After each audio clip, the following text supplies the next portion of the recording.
അരമുറി ട്രൗസർ ഇട്ട് കണ്ണകിയിൽ RSS ശാഖയിൽ നടക്കുമ്പോ ഈ പാലക്കാട് അങ്ങാടിയിൽ ആ കൊടി പിടിച്ച് നടന്നവനാണ് ഞാൻ. അതുകൊണ്ട് അതൊന്നും കാണിച്ച് ഭയപ്പെടുത്തിയാൽ പിൻവലിഞ്ഞു പോകുമെന്ന് പാലക്കാട്ടെ RSSകാരും BJPക്കാരും കരുതണ്ട.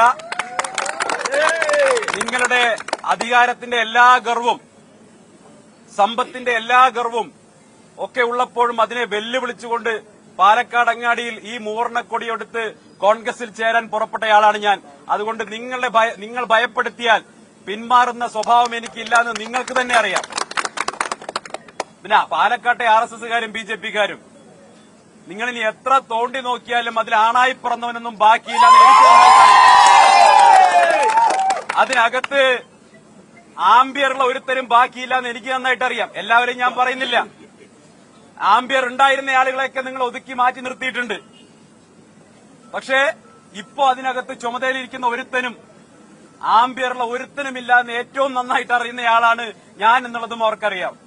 അതുകൊണ്ട് അവരോട് പറയാനുള്ളത്, ഈ പാൽ സൊസൈറ്റി നേതാവിന്റെ പിന്തുണ കണ്ടുകൊണ്ട്, പാൽ സൊസൈറ്റി മുതൽ പാർലമെന്റ് വരെ മത്സരിക്കുന്ന നേതാവിന്റെ പിന്തുണ കണ്ടുകൊണ്ട് യൂത്ത് കോൺഗ്രസിനെയും അങ്ങ് ഒലത്തിക്കളയാമെന്ന് പാലക്കാട്ടെ BJP നേതൃത്വം കരുതുന്നുണ്ടെങ്കിൽ അത് വെറുതെയാണ്.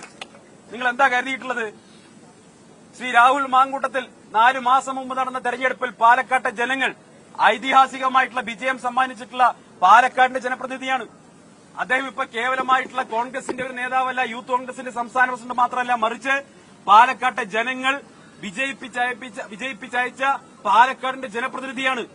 ആ ജനപ്രതിനിധിയുടെ തലയെടുക്കുമെന്നാണ് ഈ പാലക്കാട്ടെ ഒരു തുക്കട BJP നേതാവ് പറഞ്ഞിട്ടുള്ളതെങ്കിൽ അത് ഈ പാലക്കാട്ടെ ജനങ്ങളോടുള്ള വെല്ലുവിളിയാണ്, ജനാധിപത്യത്തോടുള്ള വെല്ലുവിളിയാണ്. ഞങ്ങൾ ഇന്നിങ്ങോട്ട് കടന്നു വന്നിട്ടുള്ളത് ഏതെങ്കിലും തരത്തിൽ അക്രമം കാണിക്കാൻ വേണ്ടിയിട്ടല്ല, മറിച്ച് സധൈര്യം കടന്നു വന്നിരിക്കുകയാണ്. ഈ അക്രമത്തിന്റെ, കയ്യൂക്കിന്റെ, വയലൻസിന്റെ രാഷ്ട്രീയത്തിനെതിരായി രാഹുൽ ഗാന്ധി മുന്നോട്ട് വയ്ക്കുന്ന സ്നേഹത്തിന്റെ പ്രത്യയശാസ്ത്രമുള്ള ഒരു സംഘടനയാണ് ഞങ്ങൾ. പക്ഷെ സധൈര്യമാണ് കടന്നു വന്നിട്ടുള്ളത്.